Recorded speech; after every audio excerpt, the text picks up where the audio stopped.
इधर भारत में लागू हुआ सीए और उधर सऊदी अरब ने कर दिया बड़ा खेल। जी हाँ, सऊदी अरब नए नए फैसलों के लिए जाना जाता है और इस वक्त जब भारत में सीए लागू हुआ तो सऊदी अरब ने क्या किया वो आपको इस खबर में दिखाएंगे। दरअसल भारत में नागरिकता संशोधन अधिनियम लागू हो गया है। इसके तहत अब 3 पड़ोसी देशों पाकिस्तान, बांग्लादेश और अफगानिस्तान से आए गैर मुस्लिम शरणार्थियों, जिनमें हिंदू, सिख, बौद्ध, जैन, पारसी और ईसाई को भारतीय नागरिकता मिलने का रास्ता साफ हो गया है। वहीं मुस्लिम समुदाय को इसके दायरे से बाहर रखा गया है, इसीलिए उन्हें लगता है कि भेदभाव किया जा रहा है।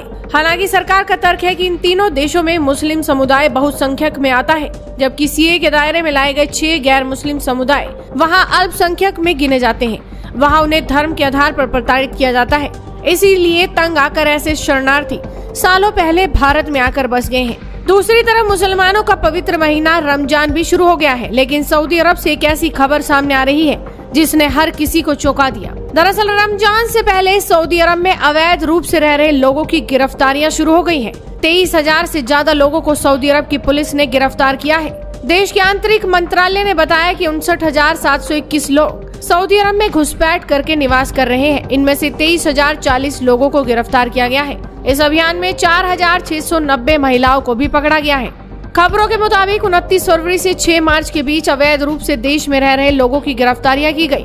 आंतरिक मंत्रालय के मुताबिक देश के रेजिडेंसी सिस्टम के 12,951, सीमा सुरक्षा नियमों के 6,592 और श्रम कानूनों का नियम तोड़ने वाले 3,497 लोग शामिल हैं। सऊदी अरब के एक अखबार के मुताबिक साल 2021 के बाद घुसपैठियों का ये आंकड़ा रिकॉर्ड तोड़ने वाला है। साल 2021 में कुल 19,812 घुसपैठियों की गिरफ्तारी की गई थी। सऊदी अरब के मंत्रालय ने ये भी कहा कि जो लोग घुसपैठियों को सहायता, आश्रय या सुविधा देंगे उनको 15 साल तक की जेल और जुर्माने की सजा हो सकती है।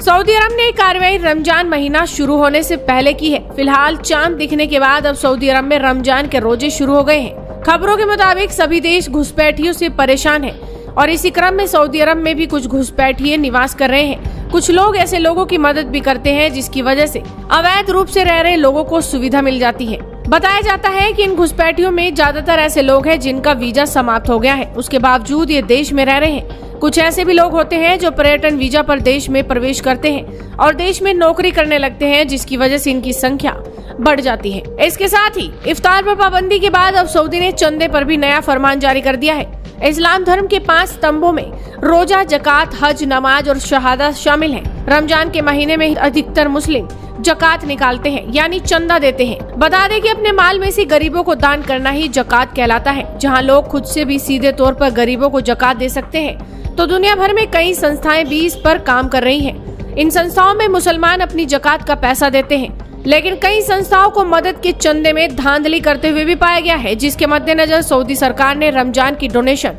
किसी भी गैर सरकारी संस्था में न देने की हिदायत दी है।